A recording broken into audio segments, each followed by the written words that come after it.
ఆ కుటుంబానికి నా ప్రగాఢ సంతాపాన్ని తెలియజేస్తున్నాను పార్టీ తరఫున.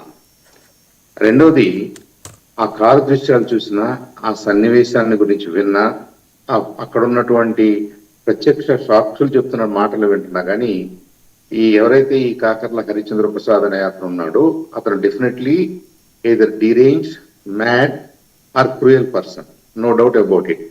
అతనికి తీవ్రమైన శిక్ష పడాల్సిందే, కఠిన శిక్ష పడాల్సిందే. దాంట్లో ఈ ప్యానలే కాదు, ఈ సొసైటీలో ఎవరికి సందేహం లేదు, రెండో థాట్ లేదు. అది is anomaly to the society. అలాంటి డేంజరస్ పీపుల్ ఉండకూడదు. ఇన్నాళ్ళు మరి ముఖ్యంగా ఎమ్మెల్యేకి అనుచరుడిగా, ఒక పెద్ద మనిషిగా ఆ ఊర్లో ఎలా మనగలిగాడో కూడా మనకు అర్థం కావట్లేదు. ఇక్కడ కోటిపల్లి అయ్యప్ప గారు చెప్పినట్టు దాంట్లో ఒకటి రెండు అంశాలను కూడా మనం పరిశీలించాలి. ఇదేదో అప్పటికప్పుడు ఆ రోజు క్షణికావేశంలో జరిగిన విషయం అయితే కాదు. ఇది ప్రీమెడిటేటెడ్ మర్డర్, దాంట్లో ఎలాంటి సందేహం లేదు. నంబర్ 2, ఆడపిల్లల్ని ఎవరైతే చనిపోయాడో లక్ష్మీనాయుడు గారి భార్యని కొంతకాలంగా ఫోటోలు తీస్తున్నారని, సోషల్ మీడియా ద్వారా అవి షేర్ చేస్తున్నారని, హరిశ్చంద్ర ప్రసాద్కి షేర్ చేస్తున్నారని, ఇంకెవరికన్నా షేర్ చేస్తున్నారని కూడా అయ్యప్ప గారు చెప్తున్నారు. అంటే ఇక్కడ ఎనామలీ ఉంది. వాళ్ళు గతంలో ఫ్రెండ్స్ అయి ఉండొచ్చు, ఒకప్పుడు ఫ్రెండ్స్ అయి ఉండొచ్చు, కానీ కొంతకాలంగా వాళ్ళ మధ్య ఈ రబ్బింగ్ అనేది ఉంది. వాళ్ళ లక్ష్మీనాయుడు గారి భార్యని వీళ్ళు వేధిస్తున్నారు. వేధించడంలో భాగమే ఈ సోషల్ మీడియాలో ఫోటోలు తీయటం కానివ్వండి, మానిటర్ చేయటం కానివ్వండి, ట్రాక్ చేయటం కానివ్వండి, ఇవన్నీ జరుగుతున్నాయి. దురదృష్టం ఏంటంటే అక్కడున్న పోలీస్ వ్యవస్థ కంప్లీట్ గా ఫెయిల్ అయినట్టుగా మనకు అర్థమవుతుంది. వాళ్ళు ఫెయిల్ అయింది ఇవాళ చిలికి ఒక 2 క్యాస్ట్ల మధ్య జరిగిన వారుగా ఆయా క్యాస్ట్ల వాళ్ళు మాట్లాడుకోవడం కూడా ఈక్వల్లీ అన్ఫార్చునేట్. నేనేం దాన్ని సమర్థించట్లేదు, నేను క్యాస్ట్లకు ఆపాదించాలని నేను అనుకోవట్లేదు. అట్ ద సేమ్ టైం కొంతకాలంగా ఫోటోలు తీస్తున్నారు, కొంతకాలంగా ఆ ఫోటోలు షేర్ చేస్తున్నారు, కొంతకాలంగా వీళ్ళెళ్ళి వాళ్ళని వాదించారు అన్న విషయాలు పోలీసు వాళ్ళకి అర్థం కావట్లేదా, పోలీసు వాళ్ళు నిద్రపోతున్నారా మనకు అర్థం కావట్లేదు.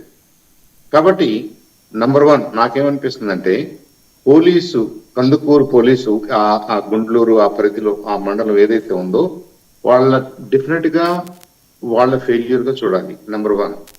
నంబర్ 2, ఒకప్పుడు ఫ్రెండ్సే, ఇప్పుడు ఏదో తేడా వచ్చింది లేదా ఏదో గొడవలు పడ్డారు, అయినప్పటికీ అంత కిరాతకంగా చంపాల్సిన అవసరం రాదు లేదు. ఆ కారును చూస్తే వీళ్ళు ఒక సినిమా పక్కీలో వెనక్కి ముందుకు వెళ్తూ కూడా ఒకరిని కాదు ముగ్గురిని అంత తీవ్రంగా నష్టం అంత సీరియస్ గా ఇంజూర్ చేయగలిగారు అంటే అది 5 నిమిషాలు, 10 నిమిషాలు, 20 నిమిషాల పాటు జరిగి ఉంటుంది ఆ ఇన్సిడెంట్. ఏదో రోడ్డు మీద వెళ్తున్నారు, ఏదో బైక్ తగిలింది, ఏదో పడిపోయాడు, ఏదో చనిపోయాడు అన్నది కాదు. ఒకవేళ చంపాలనుకున్నా కానీ అది ఒక 1 వే ఆఫ్ డూయింగ్ ఇట్. ఇక్కడ అది కాదు.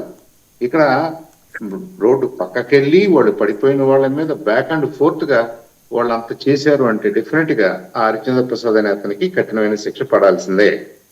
ఇప్పుడు ఇంకొక దురదృష్టకరమైన విషయం ఏంటంటే అది నిజమో కాదో మనకు తెలియదు, పోలీసు వాళ్ళు చెప్పాలనే కోరుకున్నాం.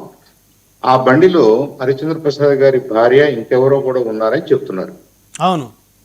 అంటే ఒక ఆడకూతురు తన కళ్ళ ముందు ఇంత హైనస్ క్రైమ్ జరుగుతుంటే మరి ఆమె సహకరించిందా, వారించిందా, ఆమె కూడా ఏడ్చిందా, ఆపాలని ట్రై చేసిందా, లేదు ఇది బాగానుంది, తమాషాగా ఉంది, చేస్తేనే బాగుంటుందని చెప్పేసి అబెట్ చేసిందా. సో ఇవన్నీ కూడా చాలా చాలా సీరియస్ గా కాంట్రవర్షియల్ గా ఉన్న స్టేట్మెంట్స్ ని మనం మాట్లాడుకుంటున్నాం. అయ్యప్ప గారు వాళ్ళు ఒకప్పుడు ప్రాణ స్నేహితులు, ఒకే మంచంలో తిన్నారు, ఒకే కంచంలో పడుకున్నారని ఆ ఊరాళ్ళంతా చెప్పారు అని అంటున్నారే. అది నిజమైనప్పుడు ఈ ఫోటోలు తీయటాలు, షేర్లు చేయటాలు, ఆడ మనిషి కారులో ఉండి ఎంత హీనస్ క్రైమ్ ని ఎంకరేజ్ చేసిందా, వారించిందా నాకు తెలియదు. ఒకవేళ అది ఏం జరిగిందో పోలీసు వాళ్ళ రిపోర్ట్ వచ్చేదాకా మనం వెయిట్ చేద్దాం, చూద్దాం. ఏదేమైనా ఇక్కడ సాంసరా గారు ఈ విషయం మీద మీ అభిప్రాయం మొత్తం చెప్పారు. ఓకే, ఇప్పుడు 2 పాయింట్స్ అండి. స్థానిక ఎమ్మెల్యే గారు